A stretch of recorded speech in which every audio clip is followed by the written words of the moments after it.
Hello everyone. My name is Emily. Welcome back to the channel. Welcome to part 2 of the March wrap up, especially for middle grade March. Because I've read so much in March, I wanted to kind of split things up so one video wasn't already, 15 hours long. So if you missed part 1, I will try to link it below. If not, make sure you're subscribed. I would love for you to continue watching different videos. But I'm going to talk about at least 8 books, and I might have a wardrobe change at the end when I wrap up some of the books I'll read here over the next couple of days. Today is the 28th, so I do have like 3 more days of March to continue reading books, and I have 3 that I'm so close to finishing. So hopefully there will be more at the end. We'll get to that. As of right now, let's talk about the ones that I have finished so far. Okay, so the first one that I want to talk about here in this part 2 is Lunch Money by Andrew Clements. I love Andrew Clements books. They are hilarious. They are so funny. They are so school positive and teacher positive. In this one, we follow a young man who loves money. And all he wants to do is earn money. And so he tries to find different ways to earn money. And he starts selling these different books at school. But then, of course, competition comes in and a teacher kind of has to intervene a little bit because things get a little heated between our main boy character and our main female character. And so a teacher has to kind of step in and be like, how about you work together? And they're just adorable and so positive and so funny and so quick and easy to digest. I just love them so much. Any Andrew Clements I will read. I've read 4, almost 5, and I want to read more. Okay, the next one is a continuation of a series that I am working on. It is the Hardy Boys series, this new one, the Hardy Boy Adventure series, I think it's called. This third one is called The Vanishing Game by Franklin W. Dixon. Okay, so fun fact about Emily is that I hate roller coasters. I get incredibly motion sick. And even when I'm driving and I speed up too fast, I get a little lightheaded and just a little bit sick for a minute. So I have to be the one that drives or in the passenger seat, and I have to sit facing forward. I always turn the AC on when I'm on a flight to be like directly on me and make sure the little bag is ready just in case. Thankfully, nothing has happened. But I hate roller coasters. And The Vanishing Game is all about a roller coaster and vanishing on a roller coaster. So as I'm listening to it, I'm like, this is horrible. This is horrible. This is horrible. This is my worst nightmare. I absolutely hate this. So besides that, the book is wonderful. We follow 2 brothers. I can't remember names right now. And they aren't supposed to be solving these mysteries, but they do anyway. And this one, a girl vanishes on this roller coaster. My worst nightmare come true. Anyway, no one can figure out what happened to this girl, and the amusement park owners are, scared out of their mind. They're like, what just happened? And it's really, really funny and a good mystery series. A really, really good mystery series. I love them. Other than the fact that there's a roller coaster involved. I found it very, very entertaining. And the ending was like, oh snap. Okay, cool. Anyway, I found it very delightful. The next one, you'll have more information on this in my 5-star prediction wrap up. I'm still working on a couple of books, but I finished this one, Roll of Thunder, Hear My Cry, by Mildred D. Taylor. I have heard about this book for many, many years. One of my, when I was on the 5th grade team in Idaho teaching in the classroom, one of my team members, she would read it to her class every single year. And I can see why. This was a very, very interesting read. So make sure you watch that 5-star prediction wrap up so you can see all of my thoughts on this. It won a Newbery, and I can see why. So watch the other video, please. Okay, next on my list. Oh, it's adorable. Okay, I think I said this previously, but I'm working on reading shorter books for kids who are still sort of learning how to read, and gearing up to the, you know, the bigger middle grade books, the chapter books. And so I'm working on shorter, more easy to digest early reader books. So I found this at the library. It's called Clementine by Sarah Pennypacker. This was adorable. It is so short, very, very, very, very short. And it's hilarious. Perfect for that first, second, third grade area, age level. So we follow Clementine, who gets into some mischief at school. It involves scissors and another girl's hair. I was laughing so hard the entire time I was reading it. So funny, but it was so cute because from Clementine's perspective, she was just trying to help. And to make it even, the other girl, Clementine's like, well, here are the scissors and here's my hair. And so there's lots of hair cutting, and she comes up with different ways to solve problems. And I loved it. It was adorable. This is a series of, I think, 7 books. I'm definitely going to continue on with that series because it was just delightful. Truly, truly delightful. Okay, I finished a series, you guys. Woohoo. I thought I had already finished it, but then this came out, and I'm so glad it did. It was brilliant. So this is Coach by Jason Reynolds. So this is the 5th, and I'm assuming final, installment of the track series. They're right up there, if you can see them, right behind my Wonder Woman. But we follow Coach, who is the coach of this track team. But I love this because we go back in time into like the 70s, I think, when he was their age and when he was on the track team, and all of the things that he went through to get him to where we know him from the other 4 books, if that makes sense. I will say that there is mention of drugs in this book. Nothing like descriptive or anything, but in the end, his father is involved with that. So just know that going into it, if that is sensitive to your little ones or to you. I thought it was done perfectly and in a positive way to help kids realize that there is hope in that sort of situation. Anyway, I loved it tremendously. Wonderful, wonderful, wonderful end to a great series. Okay, let me look at my list to make sure I'm not missing anything. Okay. The next one is called A Long Line of Cakes. A Long Line of Cakes. Sorry, that didn't come out right. By Deborah Wiles. So I want to read to you what the back says because it's absolutely hilarious. Meet the Cake family. Emma Alabama Lane Cake, Benjamin Lord Baltimore Cake, Jody Traditional Angel Food Cake, Van Chocolate Layer Cake, Roger Black Forest Cake, and Gordon Ridiculously Easy No Need Sticky Buns Cake. And their parents were with them, of course, Leo Mayer Lemon Cake and Arulin Hummingbird Spice Cake. Somehow, there were also 4 dogs. Totally adorable. So we follow the Cake family, who all have middle names of the cakes that their parents were baking at the time they were born. So funny. There are a lot of them, and it's in this town where we've seen previously from other Deborah Weil books.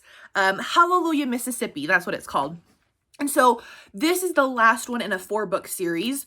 I didn't realize that, so I read them all out of order, which is what it is because I'm done now. But so because this is the last book, all of the other characters from the other 4 books are in this one. You don't necessarily need to read them in order. It might help to know the characters a little bit.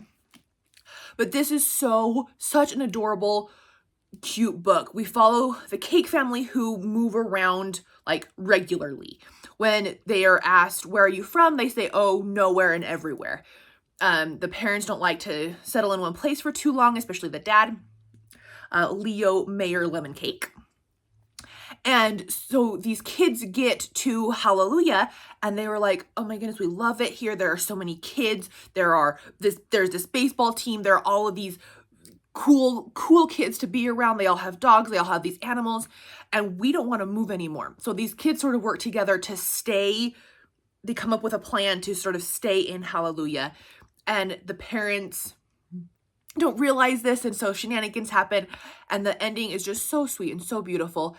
I think reading them closer together would have helped me remember who some of the characters are, because it's been like 3 years that I've read over a 3-year period that I've read the 4 of them.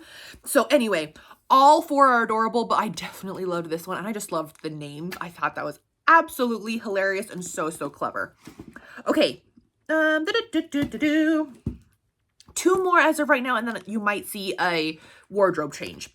The next one is The Invincible List of Lonnie Lee by Vida Bybee. So we follow this girl, Lonnie, who is more of an introvert. She is totally okay with just sort of being in the middle of the road. She's totally fine with that. She plays something. She plays an instrument. I can't remember what sort of instrument she plays. On here, it's is that a saxophone? I don't know my musical instruments other than a piano, obviously. But she plays this musical instrument with this elite band, and they head from the United States to England on this sort of tour of their band. And her little brother was supposed to come with them, but he has some heart problems. He has a congestive heart problem, and he's not able to go because he has to stay home and have surgery. And he's like, well, that sucks. I have to stay home and have surgery while you go off gallivanting through London. And they were like, that's so not fair. And they are a Chinese family, and so they have a lot of these different Chinese proverbs and different stories. And so one of the stories that their family sort of loves is these the 8 Invincible Brothers, a Chinese heroes who use their superpowers to conquer challenges. I want to make sure I'm getting this all correct. And so the little brother is like, well, you should create your own invincible list just like the brothers. And I wasn't sure if I knew that story of the 8 Invincible Brothers. I thought I had heard something about it, but I loved what Vida Bybee did, is because she put different excerpts of that story into our story of Lonnie Lee. And I loved that because you saw how the story of the 8 Invincible Brothers and then her list of becoming invincible herself, how they intertwine. Some cons, I will say, there's one little section where her speech was like, huh? Like, I didn't get the whole speech part of it, like the 3/4 of the way through. And then I felt like there was some I missed something. At one point, I felt like there were some typos from like the editor. You know how when you're working on a Word document and you move something, but then you forget to erase the non-important bits? I felt like something like that happened. Maybe I'm wrong, and maybe I just totally was like missing something. But other than that, it was totally adorable, and I loved the Chinese stories that were woven into our story of Lonnie. It was adorable. So adorable. I would totally recommend it.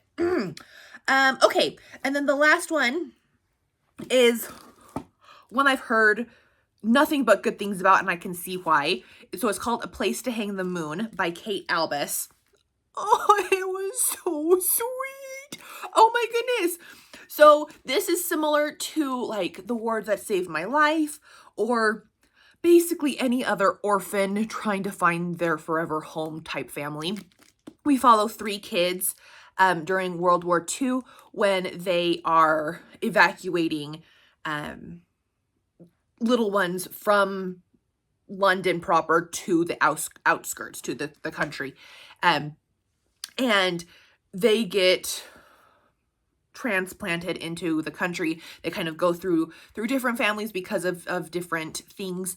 And they find the librarian, and she kind of becomes this refuge for them in the library, which just makes the book lover in me obviously very, very happy, because I love my library. And any sort of bookstore or place with books in them, really. And I loved it. It was adorable. It was so sweet and so cute. Definitely one I will recommend to kiddos. Historical fiction. Wonderful, wonderful. Okay. Time for a wardrobe change. And like magic, the wardrobe change has happened. So it is the 31st. I just finished 4 more books, and I wanted to wrap this up so I can get it up here in the next couple of days. The first one that I finished was The Report Card by Andrew Clements. This was absolutely adorable. Probably not my favorite Andrew Clements that I've ever read, but it was still really cute. We follow this girl who is genius, but she doesn't like people knowing about it. Her parents don't even know. She's been able to fake it all throughout her 5th grade, career of school and whatnot. She's tried to be average, and it just follows sort of why she chose to do that, why she wanted to not be different, different things like that. Like I said, this probably wasn't my favorite one, but it was totally adorable, quick, fun, positive read. I recommend any. I've read 5 now of Andrew Clements, and I've loved every single one of them. This one just wasn't my favorite. One, I also finished Allies by Alan Gratz. This is my first Alan Gratz. It will not be my last. This will have more detail on my 5-star prediction video. That's hopefully coming out a little bit later this month. April month, not March month, because March is done. But I liked this. I had a few problems, but you'll have to watch that video to see what those problems were. But overall, I really, really liked that one. One that one of my tutoring clients, we were looking through their library to find a new book, and they were like, "Miss Emily, you have to read this book." I said, "Okay, cool." So I read it. This is DJ Funkyfoot, Butler for Hire. This is adorable, perfect for that 1st, 2nd, 3rd grade level. We follow DJ Funkyfoot. Now, his parents named him DJ because they wanted him to be a DJ that plays music at parties and things like that. But he had different plans for his life. He wanted to become a butler, so that's what he did. And he gets hired to watch the Shrub Baby. That's right, Shrub Baby. And Shrub Baby needs a nanny, and he's a butler, and people get confused all the time about his roles, and it was hilarious, quite honestly. I think it's a trilogy, if I remember my research correctly. This probably took me about an hour to read. Huge font, but then huge margins. Funny as all get out. I laughed a couple of times. There's a bunch of different comic book pages. So like I said, perfect for even struggling readers if they're a little bit older. But this was a really, really cute read. And I can give that back to my clients now. And then just about 30 minutes ago, I finished The Legend of the Last Library by Frank L. Cole. I really enjoyed this one. This is like a combo fantasy, sci-fi, alternate world where books, I'll just read this to you, it says it better than I can. In a world where paper is scarce, a book is more valuable than gold. And so they are paper hunters, so they go out into abandoned buildings to try to find paper, which can turn into currency. It's very, very expensive and very sought after. And one day they run into someone that they probably shouldn't have, and that causes a chain reaction of finding this last library and figuring out who our main girl was, Junie. And she meets different people and they have to, you know, overcome the overlords and they're called Nikos, and they're just basically like attack dogs that are robots.